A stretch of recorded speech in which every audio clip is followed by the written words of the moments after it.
हरे कृष्णा माता जी। Thank you so much. आज आपका प्रश्न है कि क्या आध्यात्मिक अहंकार होता है? यदि अगर होता है तो क्या यह भक्ति में आना चाहिए? तो निश्चित रूप से आध्यात्मिक अहंकार होता है, और ये अहंकार भी बिल्कुल, लेकिन ये अहंकार आना नहीं चाहिए। ये अहंकार भी हमें भक्ति में बाधा डालता है। जैसे अगर कोई भक्त ये सोचे मैं बहुत बड़ा भक्त हूँ और मैं भगवान का बहुत प्रिय हूँ, मैं अगर ये सेवा नहीं करूँगा तो भगवान की सेवा रुक जाएगी, मेरे से अच्छा कोई गा नहीं सकता, मेरे से अच्छा कोई सेवा कर नहीं सकता, मेरे से अच्छा कोई प्रचार नहीं कर सकता, मेरे से अच्छा भगवान के लिए कुकिंग नहीं कर सकता। इस प्रकार की ये जो भावना है, ये क्या है तो भगवान की सेवा ही कर रहे हैं, लेकिन ये जो भावना है इसके अंदर अहंकार छिपा हुआ है, और ये अहंकार भक्ति में हमें बाधा डालता है। बहुत सारे एग्जाम्पल मिलते हैं। जैसे भरत महाराज एक राजा थे, सब कुछ छोड़ छाड़ के जंगल में तपस्या कर रहे थे, लेकिन उन्होंने हिरण को देखकर उनके विचार में आया कि मेरे सिवा इस हिरण को कौन रक्षा कर सकता है, मैं नहीं करूँगा तो कौन करेगा। ये जो अहंकार है वो क्या करता है, उनको अगले जीवन में हिरण की योनि में डाल देता है। इंद्र का अहंकार, इंद्र को भी अहंकार आया था, उसको लगा कि मैं राजा हूँ, ये सारे मेरे नौकर हैं, इनकी ड्यूटी बनती है मेरी सेवा करना। फिर भगवान ने उनका भी अहंकार तोड़ा। ब्रह्मा का अहंकार, इनके पास भी सूक्ष्म अहंकार आ गया, मैं सृष्टि करता हूँ, मैं ही कुछ करता हूँ, मैं ही सब कुछ करता हूँ। भगवान ने इनका भी अहंकार तोड़ा। तो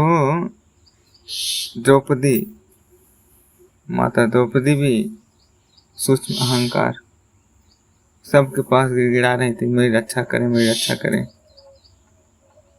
लेकिन भगवान को जब पुकारे तो उन्होंने एक हाथ से साड़ी पकड़ के एक हाथ से पुकार रहे थे। उनको लग रहा था मैं कुछ कंट्रोल कर रही हूँ, विश्वास नहीं था। थोड़ी देर के लिए था ये भावना, लेकिन उनको लगा करे समझ आ गया, लेकिन जल्दी फिर दोनों हाथ ऊपर उन्होंने किया, भगवान तुरंत उनकी रक्षा की। इस प्रकार से ये जो आध्यात्मिक अहंकार भक्तों के हृदय में आता है और उनका विनाश का कारण बनता है। इसलिए भक्तों को तो बिल्कुल अहंकार आना ही नहीं चाहिए। भक्तों का जो स्वभाव है वो तो ऐसे होना चाहिए जैसे शिला हरिदास ठाकुर क्या सोचते थे, मैं बहुत पतित हूँ, मैं तो भगवान का नाम लेने के काबिल ही नहीं हूँ। शिला हरिदास ठाकुर जगन्नाथ मंदिर में भी नहीं जाते थे, वो बाहर ही बैठे रहते थे, बाहर से ही दर्शन करते थे। वो कहते थे मैं नहीं जाऊंगा क्योंकि मैं लायक नहीं हूँ अंदर जाने के लिए। ये भावना, जबकि वो क्या थे, हर नाम में सिद्ध थे, उनको नामाचार्य कहा जाता है। शिला रूप गोस्वामी, ये इनके पास न तो ज्ञान की कमी थी न तो धन की कमी थी, लेकिन ये क्या बोलते थे, मैं तो कीड़े से भी नालायक हूँ, कीड़े से भी तुच्छ हूँ। उसका फायदा क्या हुआ, चैतन्य महाप्रभु की विशेष कृपा मिली। प्रहलाद महाराज वो बोलते थे कि मेरे को तो कुछ आता ही नहीं, मैं तो कुछ जानता ही नहीं, और वो लगन के साथ तपस्या किए, उनका भगवान नरसिंहदेव से साक्षात्कार हुआ।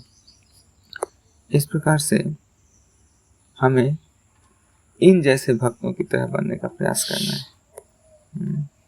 और अहंकार से भगवान दूर हो जाते हैं, चाहे वो आध्यात्मिक अहंकार हो, चाहे वो भौतिक अहंकार हो।